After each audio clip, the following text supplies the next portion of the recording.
I'm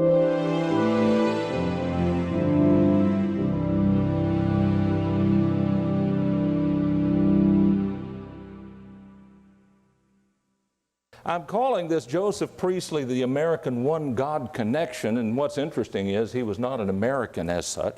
He was an Englishman. But these Englishmen sometimes bring us good things, don't you think? Just a thought. I thought.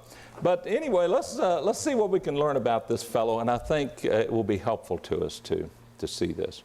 Who was Joseph Priestley? He was an 18th century English scientist, particularly chemist. He was a theologian, a dissenter, and we'll talk about that a little bit.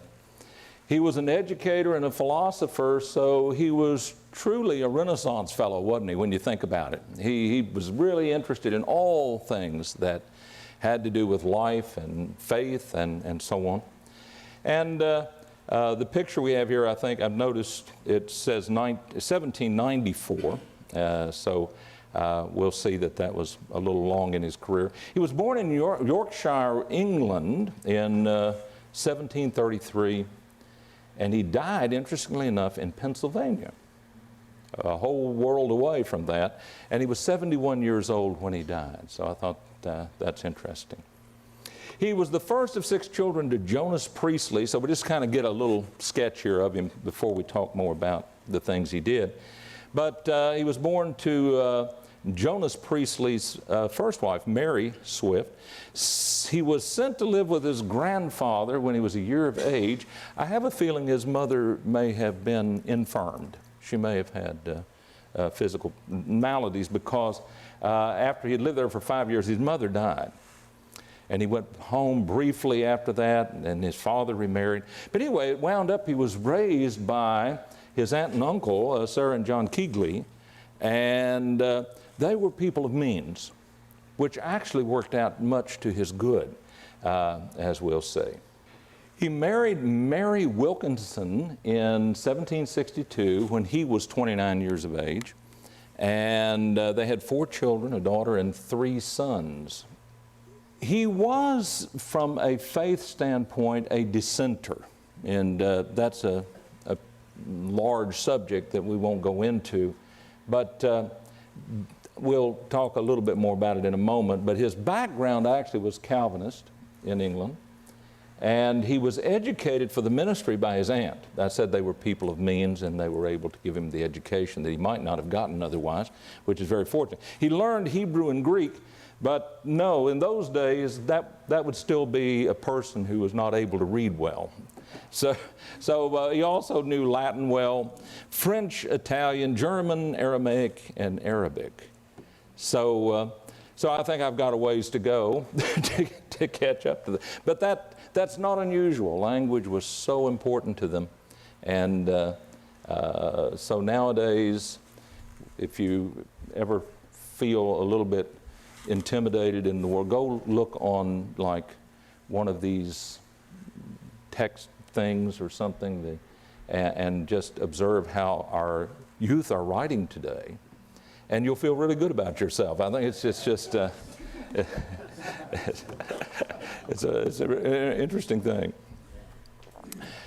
He was educated in the writings of John Locke, and the reason I mention that is this turns out to be very important. John Locke was a Unitarian fellow and also a brilliant man, and he was a political progressive, as it were, for the day, and into this rights of man thing. And John Locke actually was a great influence on people in the States, and particularly Thomas Jefferson and the colonies back in those days. But John Locke's writings about the rights of man, all of us in one way or another have benefited from John Locke's thinking about the idea, the rash idea that government should govern with the assent of the people. And that was a radical thing, because government in those days was the government of the king, or the royalty, as it were, and no one worried about the assent of the people. But now John Locke and others are coming along and saying, no, the people should be what this is all about. And that led to writings in our, for those of you who are from the States, writings in our Declaration of Independence by, in large measure, Thomas Jefferson. And he's actually citing back things that John Locke had planted, if you will, in these things. So very important stuff. He was also educated in the writings of Isaac Watts, who was a Unitarian, though I've not been able to discern for sure. I think he may have had Arian leanings. Here's a problem. If you work in history a little bit, you discover that the language, terms used to refer to people, is not always so well developed. That's just because that's a popular term to be used for anyone who was not Trinitarian or Orthodox. And in reality, when you begin to look at their actual writings, always look at the first source, if you will, that's best. See what they actually said themselves in their letters and the writings and books and so on.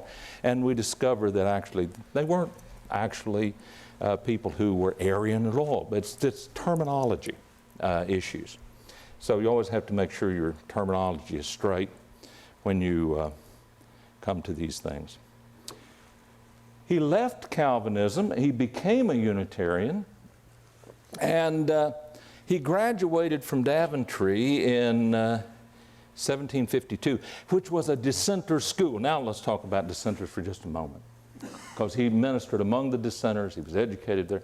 But dissenters were, in some ways, we would say political.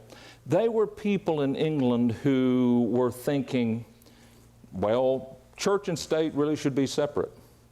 And the state should not control or govern what people believe. And so we kind of had that idea going in England. The Calvinists were able to survive there and so on. But we still had the Church of England, what Anthony refers to fondly as the C of E. And the Church of England was a state-approved, the state church, which brought together faith and the crown, right? Sure, that was the idea. Still to this day, you see that bond between the faith and crown in England, though it's not nearly so serious as it used to be. But the dissenters were people who came along and said, that shouldn't be so. From their view, there should be no Church of England. There should just be churches. And everybody, all the churches should sort of compete for the interest of people on a level playing field, as it were.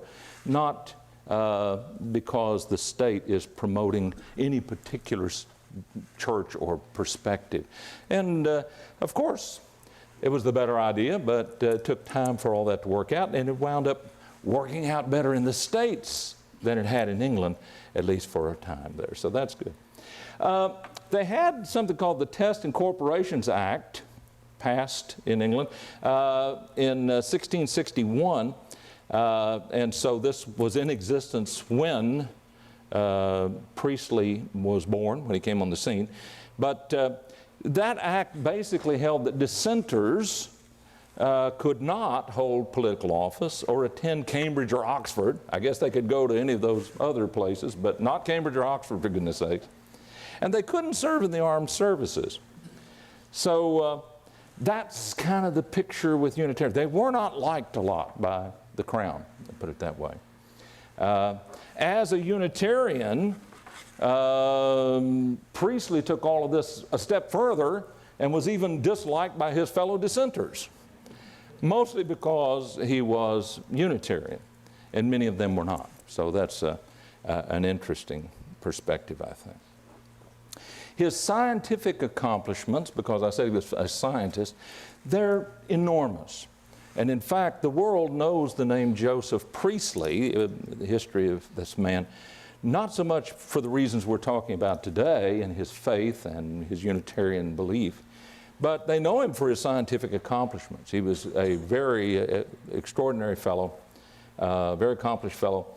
So he worked in particularly from 1772 to 1790, in about an 18-year span. He worked in scientific endeavors. And yes, during that time he discovered and noted 10 new gases. Okay. He became a member of the Royal Society, Scientific Society, with the approval of the king, so hence Royal Society. He discovered nitrous oxide, laughing gas. So if you've ever been to a dentist or something and had them to give you laughing, you can thank Mr. Priestley for that. So he figured that out. This is the most exciting thing, and that is he discovered oxygen. We know the exact date he did because it was such a big deal. August the 1st, 1774. Now, I didn't know oxygen was to be discovered or anything. I just, it's here, we know. But actually, they didn't understand it. They didn't know that.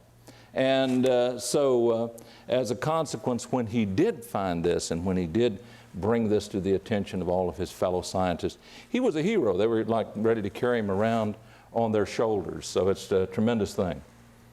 He laid groundwork for photosynthesis, the way plants, bring sunlight to create energy, and respiration, the interactions between blood and air in mammals and in human beings. So it's great stuff.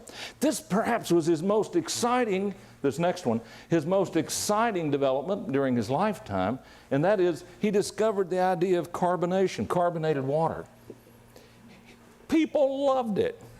It was just so exciting. They thought this is the greatest thing ever. And actually, in the beginning, they thought it had medicinal properties. So they thought, okay. But if you ever have a soft drink, a Coke or a Pepsi or whatever you like, you need to thank Mr. Priestley. He's the one that developed this carbonation thing. It's a great idea, great thing.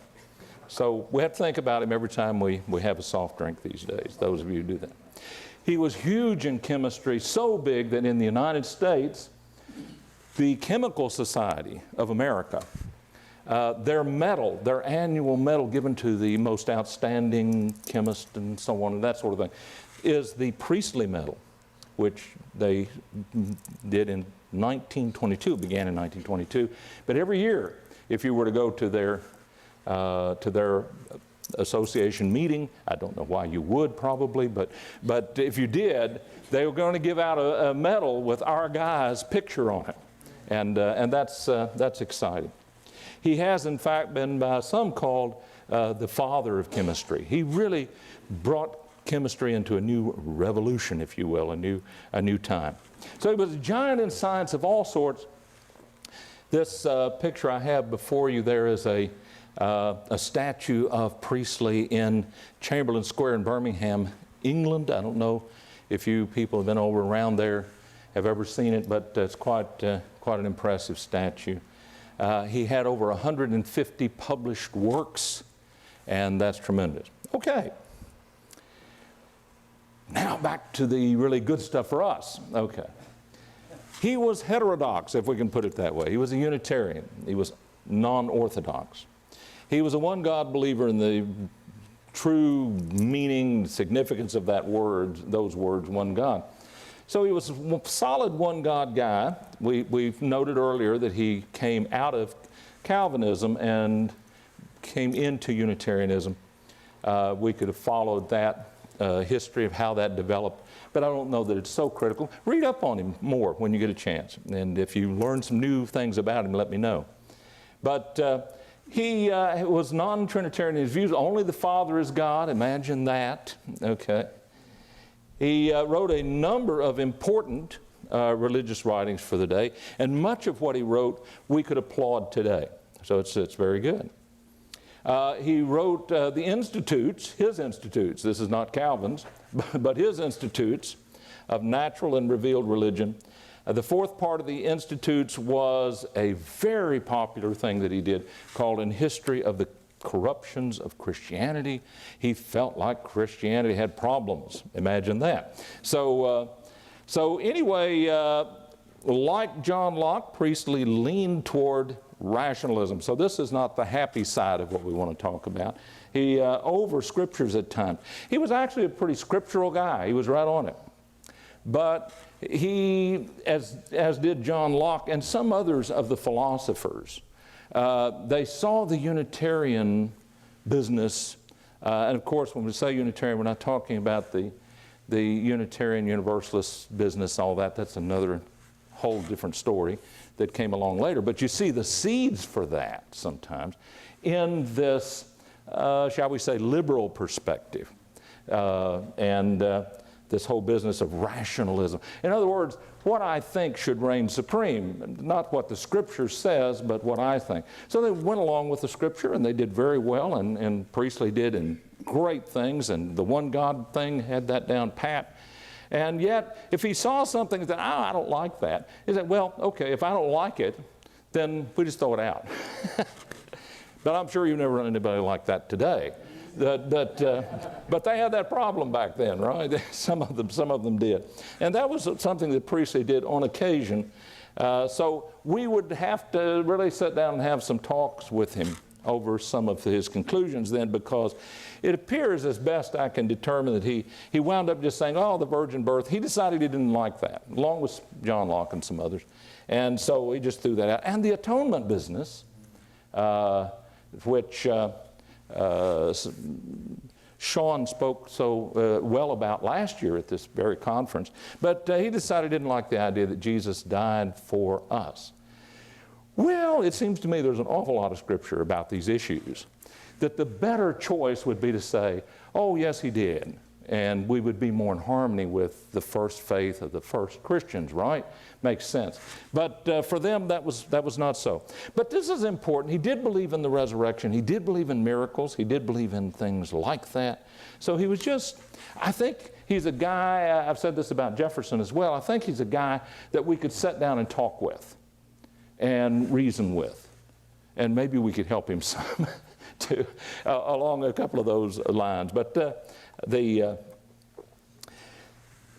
all of these things, his Unitarianism and his being a dissenter, but there were a lot of dissenters, but particularly because he was so good at what he said, he was so good at what he did in his writings and so on, a lot of people decided they did not like Priestley.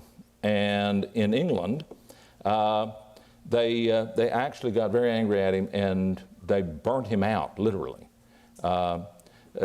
Keep in mind, this was good Christian folks that burnt him out.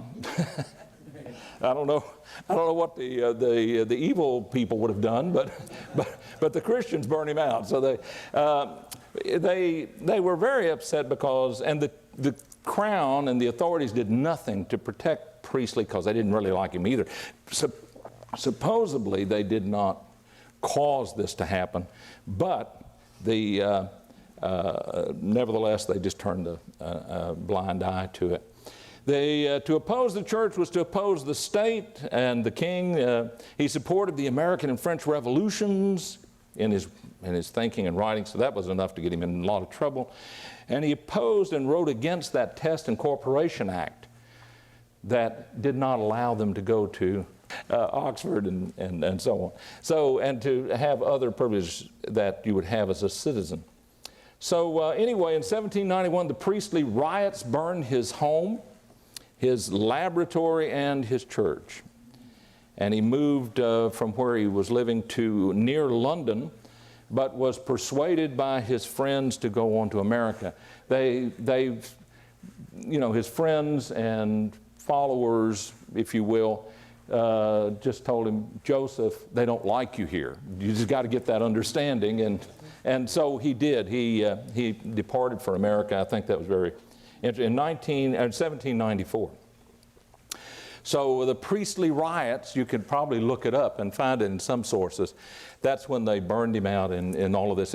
It's even notable in history. On the other hand, Joseph Priestley was celebrated in America. Here they liked both his political views and his rights of man ideas, and his religious writings were all of great interest. They actually listened to him. And I think that's amazing. He went to America when he was about 61 years old, and remember, he died when he was 71, so about 10 years, the last 10 years of his life, he lived in America. Wound up settling in Pennsylvania, and I think his children there. I've not been able to discern for sure. I know he had at least one son who was with him there. He had a lot of previous personal connections while he was still in England. Benjamin Franklin was his buddy. So they got along famously. Of course, Benjamin Franklin one of the exciting characters of the day and a great scientist in himself.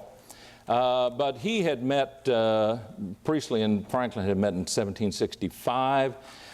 Franklin is the one that convinced Priestley to write a very famous scientific book, The History of Electricity. Now that's something to think about. But Franklin had significant influence on Priestley's practical science approach.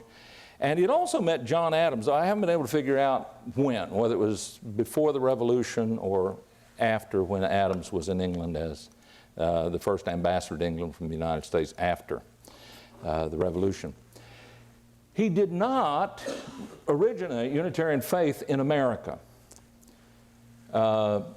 We know that John Adams, when we study on him a bit, he was a lifelong churchgoer. He was a member of Braintree's First Parish Church. That's Quincy, Massachusetts, I think now. But the church changed from Congregationalist doctrine to a Unitarian one in the mid-1750s. The church subscribed to Unitarian beliefs for 75 years before formally separating. I got all that off of PBS. Isn't that exciting? On something about John Adams.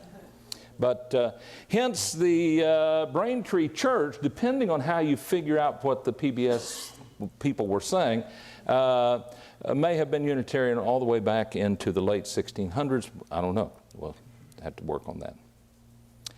He benefited American Unitarianism greatly, though, and he affected Thomas Jefferson, which is another whole story and presentation. Jefferson became solidly Unitarian in his faith, whatever else we may say about it. He did believe that the unity of God was the correct understanding of these things. So that's great. Jefferson wrote, I have read his, speaking of Priestley, his corruptions of Christianity and early opinions of Jesus over and over again, and I rest on them. In fact, they are the basis of my own faith. Well, how exciting. I'd rather that my basis of faith would be like Peter's words and Paul's words, but still, he was doing okay here, I guess, going this way. However, Jefferson also leaned into and even beyond Priestley's rationalist tendencies, and he took liberties with the Scriptures, dismissing the virgin birth, the atonement, and the resurrection. Though I've studied Jefferson a lot, I've worked on a series, some of you may have seen or heard, called Our 5, maybe 6, One God, Unitarian, United States Presidents. And I think it's exciting. I just found it interesting and pursued it some as almost a hobby. But I think it's really interesting things for us. Well, Jefferson was greatly spoken about, written about, discussed, and I think in many ways misunderstood, not entirely, but some, in our world today. And I'm not going to talk about him at this moment, but Jefferson actually, at the end of his life, I keep trying to understand it, he had a very strong conviction that there was life after this life. He would tell you he was a Christian. He did believe in Jesus. He would tell you today he was not a deist, as is so often said. He didn't believe that, and we know that by his writings that went on in time. But anyway, as I say, another story for another time, and that's Thomas Jefferson. But he was Unitarian by the latter days of his life, no question about it. And Priestley influenced him a great deal in that, I think. Priestley likely influenced Ben Franklin. Franklin was very quiet regarding his religion. You can't, I've researched a bit. Maybe some of you will find more than I have been able to find. If you do, let me know. But I think Franklin he was not that wasn't his calling in life as he saw it. And he doesn't have a lot to say about his personal faith or religion. He just didn't write about it, didn't talk about it. But we do know that he was a personal friend of Priestley's, who was a Unitarian minister. And we also know that Franklin attended church with Priestley in America.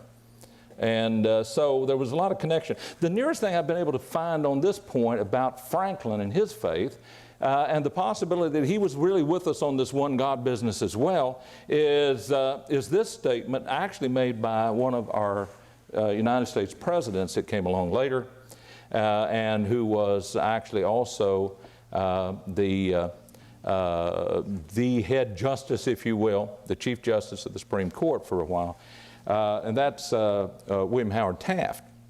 And he said this in 1917 about Franklin. He says, "It was not always so. Jefferson, though a sincere student of the teachings of Jesus and a Unitarian, was denounced as an atheist," which he never was an atheist, I think, period. "We know the contumely, insult, and mob violence to which Priestley was subjected in England." Okay. And he says, Franklin, the Adamses, both John Adams and John Quincy Adams, he said, and Fillmore, who was a later United States president, he said they were all Unitarians. So it's a very interesting history that we pick up there. So Ben Franklin, we've got the Ben Franklin connection here through Priestley, and I do believe that it's possible then that Ben Franklin actually, if you'd said, Ben, what do you think about all this? Is God three or is he one? I have a feeling if you could have gotten to talk about it, he would have said, oh, obviously he's just one. There's only one who is God. So Priestley contributed to a strengthening of Unitarianism in America and the growth of it, and various new Unitarian churches, including a new church in Philadelphia, were the result of Priestley's preachings in those places.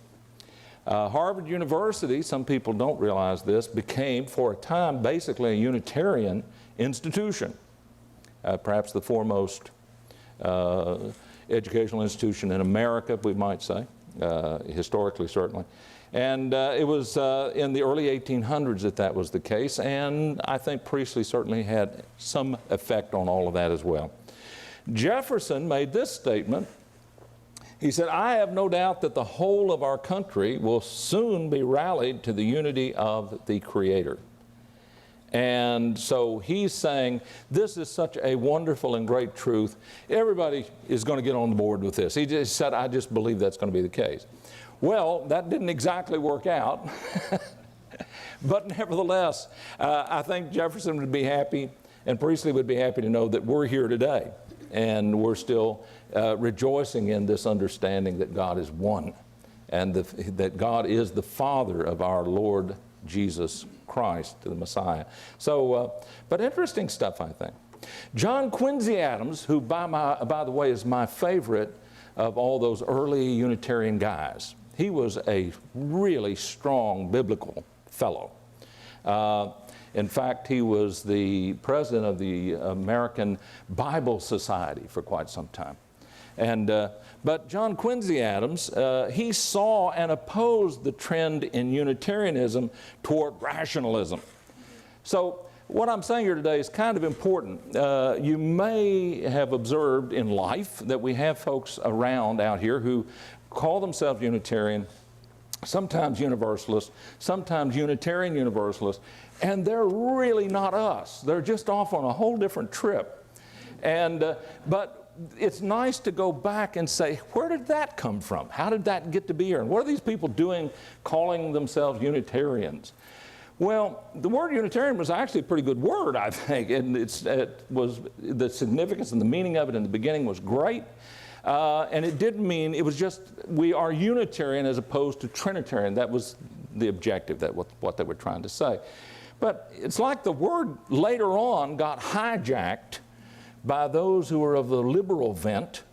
I talked to Kent Ross about this one time and interviewed him about it. And he said, yeah, it was like the hijacking of a whole idea. They took off with it. They didn't really want to stay true to the idea that God is one.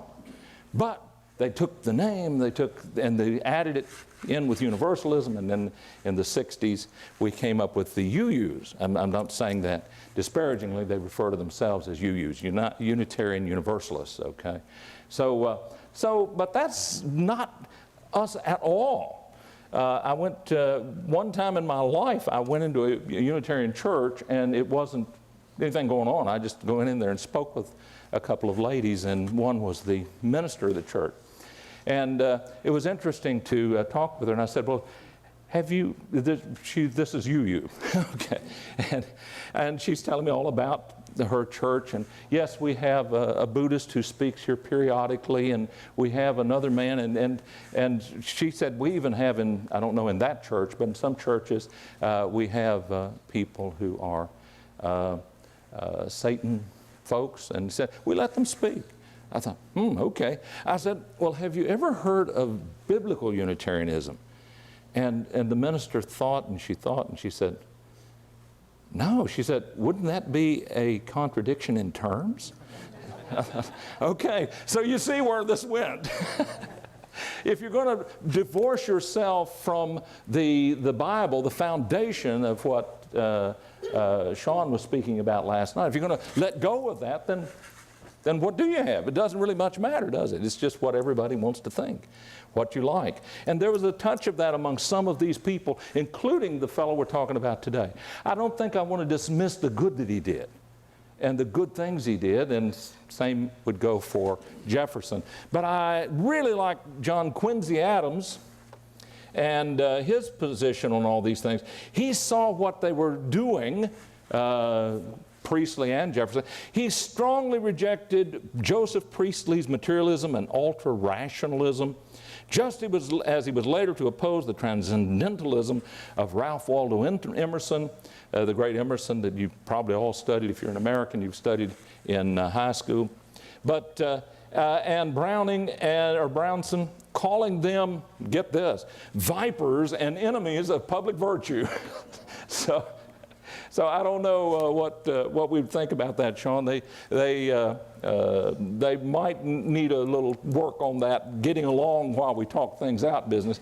But John Quincy Adams was so terribly just drawn about this issue of them bringing in liberal perspectives and dismissing Scripture, that he couldn't say enough. I've got this quote, but he said many other things about it. So he just went to town. He wrote against that. Even though obviously Ralph Waldo Emerson and certainly Priestley, these were venerable people in so many respects. But when it came to these issues, John Quincy Adams gave them no quarter. He was just determined. He really just came down. They were, to him, he said, they're vipers and enemies of public virtue. He's trying to make a point. But to Adams, Emerson's Divinity School address, those of you who are familiar with that, that was a big moment in the development, the beginnings of perhaps the more liberal Unitarian view that we now know as UUism, if you will. And some determined that it meant that universalism was correct, all this stuff. Anyway, but John Quincy Adams said that that was just crazy. He said all this stuff is crazy. By the way, there's some question that Ralph Waldo Emerson actually meant some of the things that he was later said to have meant by that address. But he said it was crazy, and Brownson was an advocate of self-delusive atheism. So I don't know, this John Quincy Adams was just spent over this issue. But there are others who did well. John Quincy Adams, very biblical guy. You could read some of his writings along these lines, and his mother's writings. Beautiful stuff. Abigail, his mom. You would have loved this woman. You could have sat down with her and just spoke with her liberally, and she would be talking to you some of the same scriptures that we so rejoice in and love today. So she was wonderful. And then John Quincy Adams was right in there with her. John Adams, the dad, if you will, is a little more difficult to figure out some of the story with him. He was so political. Most of his life is dedicated to political issues, but he was a one-God believer, no question about it. And he and Jefferson actually got together after having been lifelong enemies nearly. They got together in their later lives and became friends. And this is part of what brought them together.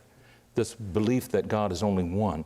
So it's exciting stuff going on. But I mentioned here Benjamin Wilson, John Wilson. There were many others in the 1800s and the 1850s perhaps. And then I mentioned here the Church of God General Conference, represented by Seth Ross last night so well. But they came out of this, shall we say, true Unitarian perspective and Unitarian move, held this up. And today, I've been asked this, that if I was to say who best represents the true Unitarian tradition of those early people, the Rockow people, the Polish brethren and all that, out of the Reformation, who were one God people and ready to give their lives for that. Who represents it best today? I can say as a group, I think the Church of God General Conference does that the best of any group that we've got out here. And for that, I'm greatly appreciative. They don't pay me anything to say that, but I really believe it. If I didn't believe it, I just wouldn't say it. But I think it's very true. And so that's a great thing and a great heritage that's carried by this wonderful group, and I appreciate it so much.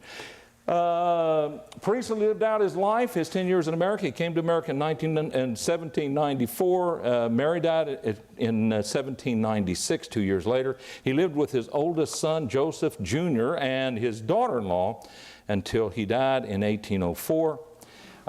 This is a picture of his home in Pennsylvania, which is a national landmark in America. Isn't that interesting? But not because he was one of us, but rather because of all his amazing scientific achievements. So that's tremendous. Priestley believed that his most valuable works were his theological ones, because he said in one time, he said they were of superior dignity and superior importance. So I think that's great. You'll enjoy this epitaph. His epitaph reads, "Return unto thy rest, O my soul, for the Lord hath dealt bountifully with thee. I will lay me down in peace and sleep till I wake in the morning of the resurrection." So the last words we have regarding Priestley, if you are a person who is a conditionalist, as I am, this is really remarkable, isn't it? And so he even understood this particularly significant issue and important, at least by the time he died. That's where he was at. And I have a book. This is amazing. It's called Disquisitions, but this is some of the writings of Priestley. You're welcome to look at it if you will, would like to. Relating to matter and spirit. But this, I've got to say this, and it might be worth getting this book for this very reason.